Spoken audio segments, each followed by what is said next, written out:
Ya, kalau kita lihat kasus ya, adanya dugaan baik itu gratifikasi maupun pemerasan yang intinya adalah melancarkan atau menggolkan suatu kasus yang di situ eh, ada goalsnya, ada imbalannya terhadap suatu kasus yang akan dimenangkan. Nah itu kan di sini kita melihat bahwa begitu fenomenal ya, begitu miris sekali ya keadaannya sekarang ini ya. Sedangkan kalau kita lihat kasus itu kan harusnya yang terjadi adalah bukan karena kasus ini harus viral maka akan di guidance kasus ini seperti apa yang diharapkan sesungguhnya ya berdasarkan fakta.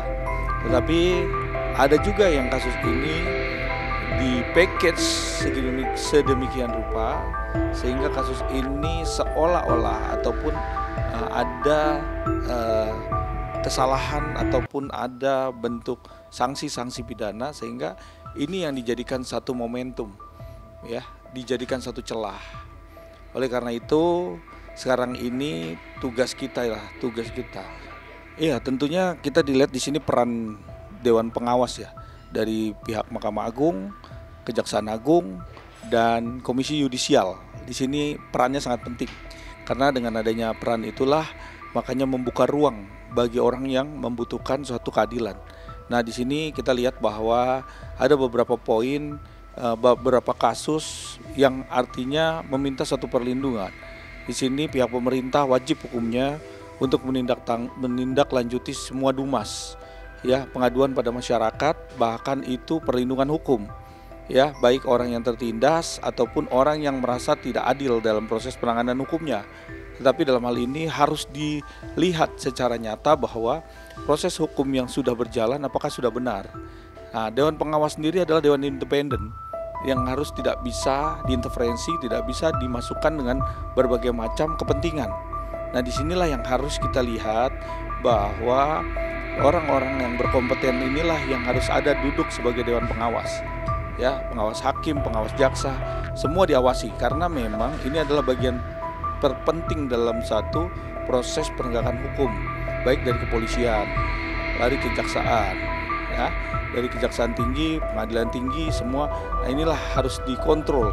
Nah, tiap pengontrolnya ini juga harus ada dewan independen yang mengawasi tentang bagaimana tindak tanduk seorang jaksa, seorang hakim dalam memutus, dalam memberikan satu proses membentuk suatu proses hukum ini supaya bisa jelas dan emang bisa terkuak ya suatu kasus. Ya tentunya harus itu yang harus dilakukan seperti itu. Ya tentunya dari pihak kepolisian dalam mengembangkan suatu proses kasus ya, tentunya di sini harus dilihat juga ya peran itu sebagai apa, dan dia itu peran-perannya sampai dengan video ataupun konten itu bisa tersebar, bahkan juga itu bisa dilihat oleh semua orang. Nah, ini kan harus jelas, pasal pun harus jelas, dan orang-orangnya juga harus mendapatkan hukuman ya setimpal, artinya sesuai dengan fakta hukumnya ya. Makanya itu kalau memang dalam hal ini adanya satu ketidakadilan dalam proses menentukan satu pelaku-pelaku daripada tindak pidana tersebut, tentunya kita harus mengkomplain kepada jaksa penuntut umum bahwa ini kasus ini harus ada bagian-bagian yang ikut serta, bagian-bagian yang ikut melakukan suatu tindak pidana, adanya menyebarluaskan.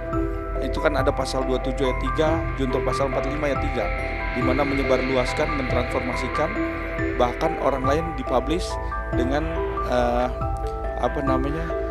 konten itu kan sebenarnya konten pribadi yang nggak boleh disebar luaskan, apalagi ada bermakna pornografi seperti itu. Nah, ini kan harus jelas di sini. Kalau memang dia bersalah, pada waktu JPU memeriksa satu perkaranya harusnya bisa melihat secara objektif seperti itu. Nah, apalagi kita melihat di sini adanya dugaan pemerasan. Nah, ini kan sangat berat sekali nih pemerasan. Ya, pemerasan itu ada di dalam pasal 482 itu Undang-Undang Nomor 1 tahun 2003, di mana di sini kedua belah pihak melakukan satu pemerasan secara fisik ataupun secara verbal ya, dan ada satu tindakan pemerasan, ada uang atau janji-janji tertentu yang artinya di sini dilarang lah dan ada sanksi pidananya seperti itu. Iya, apabila menjual, mentransformasikan, bahkan menyebarluaskan, di pasal hukumannya pasal Undang-Undang ITE ya kan, pasal 227 ayat 3 dan pasal 45 ayat 3. Itu mempublikasi ya. Ini kan sangat berat. Hukumannya tuh di atas 5 tahun penjara tentunya, sampai dengan 7 tahun penjara. Nah, ini berat sekali ya. Seperti itu. Iya, kalau kita lihat di sini adanya ketimplangan, adanya satu ketidakadilan dalam memutus suatu perkara tentunya. Ini kan harus dilihat bahwa hakim adalah putusan terakhir ya. Hakim itu memutus suatu perkara ya. Nah, ini yang harus kita sangat amat berpegang teguh kepada aturan bahwa undang-undangnya dan dalam proses hukumnya, proses peradilan dan sampai dengan putusan majelis hakim, tentunya majelis hakim itu punya putusan yang sangat amat tidak bisa dibantah ya. Tentunya kalau memang putusan hakim ini dinilai ada berat sebelah, tentunya kita bisa melaporkan ya, atau memberikan satu sanggahan yang sifatnya adalah ini tidak adil ya, dan sesuai dengan materi formil yang kita punya. Tentunya kita akan memberikan satu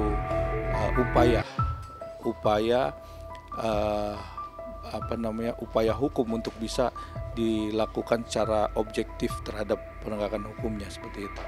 Nah, itu kan bisa kita ke Komisi Yudisial, ke Mahkamah Agung, dan bahkan kita ke Kejaksaan Agung. Nah, ini kan 3 pilar ini yang bisa kita laporkan bahwa adanya ketimplangan, adanya ketidaksesuaian terhadap putusan kasusnya. Boleh aja, karena nanti Dewan Pengawas akan melihat nih, mereview apakah putusan ini sudah secara objektif dan netral sesuai dengan fakta atau ada ketimplangan, ada ketidaksesuaian kan, seperti itu. Nanti akan dikonfrontir, akan dicek bagaimana hakim ini dalam memutus, kan berdasarkan dasar-dasar dan fakta-fakta sidang yang sudah dijalankan ya, seperti itu. Sekarang kalau kita melihat hukum yang ada di Indonesia ya, begitu dengan hukum, penegakan hukum di kepolisian, kejaksaan, bahkan sampai peradilan selesai. Ini kan sebenarnya undang-undang, pasal yang sudah tentukan, yang sudah dicanangkan oleh pemerintah, tentunya sekarang ini kan sudah dijalankan semua. Yang sekarang adalah manpower SDM yang harus amat tepat dalam menjalankan satu tugasnya. Yang kedua adalah bagaimana menaruh atau memberikan jabatan kepada Dewan Pengawas. Artinya Dewan Pengawas ini ada yang mengawasi. Dewan Pengawas pun ada yang mengawasi. Nah, disinilah ada satu hubungan yang sangat bersinergi. Untuk apa? Untuk bisa menjalankan suatu peradilan, proses hukum yang aman, tanpa ada kepentingan, tanpa ada gratifikasi, pemerasan dan lain-lain. Nah, ini kan tentunya di sini berjalan, bergulir. Dan memang no viral no justice itu adalah langkah yang banyak diambil apabila orang tidak mendapatkan keadilan, apabila dia juga tidak mempunyai kekuatan atau abuse of power ya. Dia jadi tidak punya apa-apa. Jadi jalan terakhirnya adalah dia hanya bisa memviralkan, no viral no justice. Tapi di sini sangat miris kalau no viral no justice. Buat apa ada peradilan? Buat apa ada penegakan hukum? Sehingga penegakan hukum sampai sekarang ini sangat dikhawatirkan ya, karena sangat amat banyak perlu pembenahan ya, dan perlu dikaji ulang tentang bagaimana prosesnya. Seperti ya, kalau kita melihat ya, sangat amat miris sekali dengan keadaan potret hukum yang sekarang ini kita semua menyaksikan ya. Ada beberapa faktor, yaitu pengungkapan fakta. Yang kedua adalah penegakan hukum terhadap orang-orang yang harusnya dihukum berat. Terakhir juga ada beberapa ketimplangan terhadap penentuan bahwa ada pembebasan. Nah, di sini saran saya adalah di dalam menegakkan suatu proses hukum tentunya kita harus sangat berhati-hati, yang pertama. Yang kedua, kita harus mengkawal kasus ini dan memberikan satu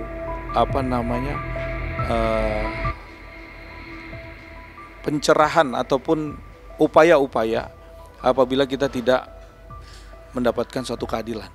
Upaya itulah yang harus kita perjuangkan, baik itu melalui surat pengaduan daripada masyarakat, perlindungan hukum baik kepada Presiden, Kabar Eskrim, Kepolisian, Kejaksaan, Dewan Pengawas, Mahkamah Agung, dan Kejaksaan Agung. Nah, itulah yang harus kita lakukan karena sangat harus terbuka.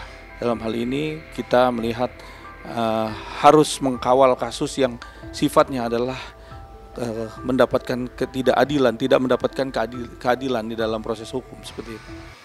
Ya, kalau kita melihat ya sangat amat miris sekali dengan keadaan potret hukum yang sekarang ini kita semua menyaksikan ya. Ada beberapa faktor, yaitu pengungkapan fakta.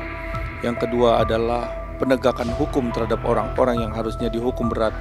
Terakhir juga ada beberapa ketimplangan terhadap penentuan bahwa ada pembebasan. Nah, di sini saran saya adalah di dalam menegakkan suatu proses hukum tentunya kita harus sangat berhati-hati. Yang pertama, yang kedua kita harus mengkawal kasus ini dan memberikan satu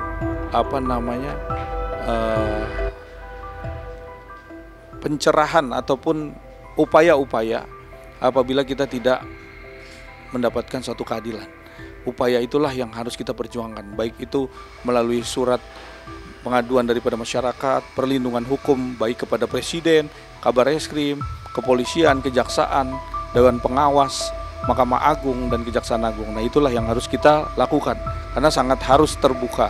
Dalam hal ini kita melihat harus mengkawal kasus yang sifatnya adalah mendapatkan ketidakadilan, tidak mendapatkan keadilan di dalam proses hukum seperti itu.